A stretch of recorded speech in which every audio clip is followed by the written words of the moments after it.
ওই পুলিশ দিয়ে আমাদেরকে আন্দোলন ঠেকায়, আমরা পুলিশের বিরুদ্ধে সংগ্রাম না। কিন্তু তারপরেও বলি, জনগণ মাঠে নেমে আসতে হবে। পুলিশের আত্মীয় স্বজন যারা আছে তাদেরকেও মাথায় নামাইতে হবে।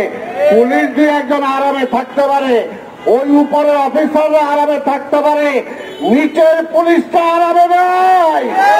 তাই আজকে সবাইকে এই আন্দোলনে শরিক হতে হবে। একটা মিছিল দিছিলাম, এই ভয়ের সাথে আওয়ামী লীগ কেটে গেছে, মনে করছে আওয়ামী লীগ অফিস দখল করি কিনা, ওইখানে সমাবেশ দিছে। 1 টাকা খরচ হয় 99 টাকা মুজিব কোর্টের পকেটে, আর সামনে যা দেখে তাই খায়। খাইতে খাইতে অবস্থা, রাস্তা নাই, ঘাট নাই, আজকে গাছ নাই, গাছ খায় হলাইছে, সব খায় হলাইছে। আর বিএনপির নেতারা খালি প্রতিবাদ করতে কংগ্রেস জেলে ঢুকাও। হাসিনাও ভুয়া, ওবায়দুল কাদেরও ভুয়া, যতদিন আছে আমি ভুয়াই বলবো। আজকে যেটা আমাদের ইঞ্জিনিয়ার ইশরাক বলছেন, আজকে পরিবেশের উপরে যেভাবে আজকে এই সরকার হাত দিয়েছে, আজকে দেখেন নদীগুলো সব দখল হয়ে গেছে, নদীগুলো ভরাট হয়ে গেছে। আর ওইখানে ব্রিজের নামে যে জায়গায় 1 টাকা খরচ হবে, খরচ করতেছে 100 টাকা। রাস্তায় আইসা আর কিছু পারি আর না পারি, হাত তুলে আল্লাহর কাছে তো একটা মুনাজাত করতে পারি আমরা, যে আল্লাহ এই বিএনপি আমরা যারা করি আমাদেরকে রাস্তায় নামতে দেয় না, রাস্তায় নাম দিলে গুলি করে মারে, জেলখানায় নিয়ে গেলে বিনা চিকিৎসায় মারে, জেলখানায় নিয়ে যাওয়ার পরে মারা যাওয়ার পরও সেটার কোনো বিচার হয় না, চিকিৎসা হয় না। আজকে এই অবস্থা থেকে আল্লাহ তুমি আমাদের জালেমের হাত থেকে মুক্ত করো। 1 টাকা খরচ হয় 99 টাকা মুজিব কোর্টের পকেটে। এই হলো আজকে অবস্থা। উন্নয়নের নামে, মেগা উন্নয়নের নামে আজকে মেগা চুরি দেখছেন না, যে ব্যাংকগুলো সব খায় ফেলাইছে, আর সামনে যা দেখে তাই খায়। আর ওই যে ফিস্টি তাদের রাস্তার মধ্যে এটাও খায়, খাইতে খাইতে অবস্থা, রাস্তা নাই, ঘাট নাই, আজকে গাছ নাই, গাছ খায় ফেলাইছে, সব খায় ফেলাইছে। আর বিএনপির নেতারা খালি প্রতিবাদ করতে কংগ্রেস জেলে ঢুকাও, অনেক জেলে ঢুকাও। এই যে আপনার শুনছেন আমাদের ইসে বলছে, আমাদের সপু বলছে লালবাগ, বৃহত্তর লালবাগে সেখানে নেওয়াজের সাথে আরো অনেকে আজকে গ্রেপ্তার হয়েছে। সেখানে আমাদের সবচেয়ে আমাদের লালবাগ থানার একজন সিনিয়র নেতা সোহেল, আন্দোলনের নেতা, ডায়াবেটিস এমন অবস্থা হয়েছে, তার স্ট্রোকের যে অবস্থা হচ্ছে, চোখ দিকে আজকে কানা জয় হয়ে যাওয়ার মতো অবস্থা, চোখে দেখে না। কিন্তু তারপরেও এই ঢাকা জেল থেকে তাকে সেই ইসে পাঠানো হয়েছে, কাশেমপুর পাঠানো হয়েছে, তার এখন পর্যন্ত চিকিৎসা হচ্ছে না। আজকে মানবিকতার কথা বলেন, ওবায়দুল কাদের লিস্ট খুঁজো বেটা, লিস্ট খুঁজে বেটার ভুয়া তো অবশ্যই ভুয়া, হাসিনাও ভুয়া, ওবায়দুল কাদেরও ভুয়া, যতদিন আছে আমি ভুয়াই বলবো। শোনো, এই জন্য আজকে যেটা বলি, আজকে এই অবস্থায় দেশটা নিয়ে গেছে, বিএনপির কাছে তালিকা চায়। আরে তালিকায় যে এখানে যাওয়া আছে, কেউ মামলা বাড়া ছাড়া আছে, কেউ জেলে যাওয়া ছাড়া আছে, জেলে যাওয়া ছাড়া নাই।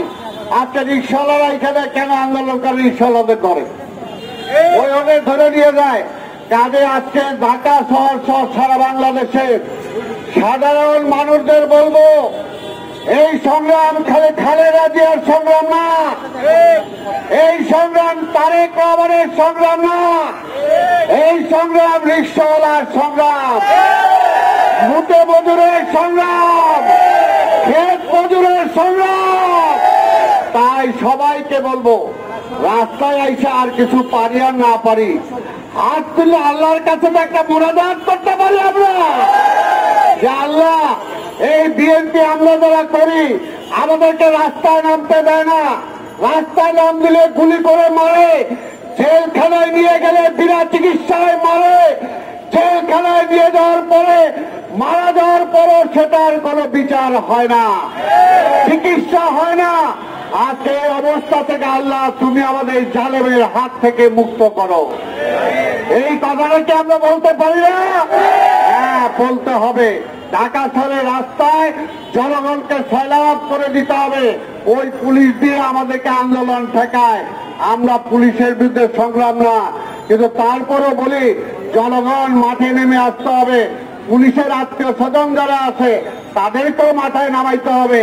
পুলিশ দিয়ে একজন আরামে থাকতে পারে, ওই উপরের অফিসাররা আরামে থাকতে পারে, নিচের পুলিশটা আরামে নয়। তাই আজকে সবাইকে এই আন্দোলনে শরিক হতে হবে। আজকে হয়তো আমরা এখানে যে আমরা শুরু করলাম ঢাকা মহানগরীতে এই রিক্সাওয়ালা খেটে খাওয়া মানুষের মাঝে এই পানি তো কিছুই পারি না, একবার খাইবেন শেষ হয়ে যাবে, কিন্তু এটা প্রতীক। এটা হলো বেগম খালেদা জিয়া তারেক রহমানের পক্ষ থেকে আপনাদেরকে শুভেচ্ছা, এবং বেগম খালেদা জিয়ার জন্য দোয়া করবেন, তারেক রহমানের জন্য দোয়া করবেন। বাবুল আসো, কৃষক দলের সংগ্রামী সাধারণ সম্পাদক, বসতে দাও, বসতে দাও। আমি আর বক্তব্য দীর্ঘায়িত করব না। আপনারা এখন আমাদের এখানে জানেন আমরা এখানে একটা মিছিল দিছিলাম কি আমাদের মহানগরের সিনিয়র যুগ্ম আহ্বায়ক নবীউল্লাহ নবী, আমাদের এইখানকার মতিঝিলের নির্বাচিত কমিশনার হারুন রশিদ হারুন সহ ঢাকা মহানগরের অনেকে আজকে জেলে আছে। তাই সেটার প্রতিবাদে একটা মিছিল দিছিলাম।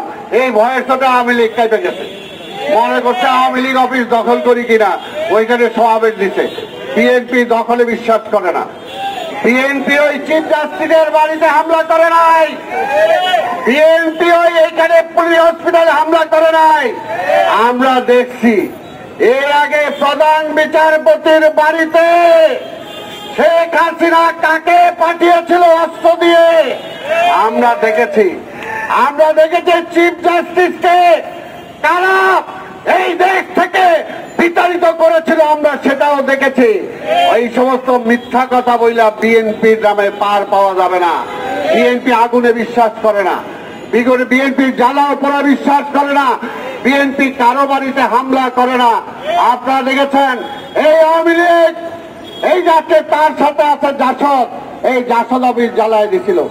এই আওয়ামী লীগ এইখানে যে রুল কমিটি রিজভি আছে এই অফিস ভেঙে তাকে নিয়ে গিয়েছিল, আমাদের অফিস কিভাবে ভাঙচুর করেছিল আপনারা দেখেছেন। কিন্তু বিএনপি কখনো গেছে আওয়ামী লীগ অফিসে? তাই নাই, আমরা সেটা বিশ্বাস করি না। স্যালাইন বিতরণের যে কর্মসূচির আজকে উদ্বোধনী অনুষ্ঠান, এই উদ্বোধনী অনুষ্ঠানের সংগ্রামী প্রধান অতিথি বিএনপির সিনিয়র যুগ্ম মহাসচিব জনাব রুহুল কবির রিজভী, উপস্থিত আছেন বিএনপির সাংগঠনিক সম্পাদক অ্যাডভোকেট আব্দুল সালাম আজাদ, উপস্থিত আছেন স্বেচ্ছাসেবক বিষয়ক সম্পাদক মীর শরাফত আলী সপু, উপস্থিত আছেন ঢাকা মহানগর উত্তরের সংগ্রামী সদস্য সচিব বিএনপির ক্রীড়া বিষয়ক সম্পাদক সাবেক জাতীয় ফুটবলের ক্যাপ্টেন জনাব আমিনুল হক, উপস্থিত আছেন আমাদের ঢাকা মহানগর দক্ষিণ থেকে যিনি মেয়র নির্বাচন করে জনতার মেয়র উপাধি পেয়েছেন ঢাকা মহানগর বিএনপির সিনিয়র সদস্য ইশরাক হোসেন, আমাদের এখানে বিএনপির অর্থনীতি বিষয়ক সম্পাদক, সহ অর্থনীতি বিষয়ক সম্পাদক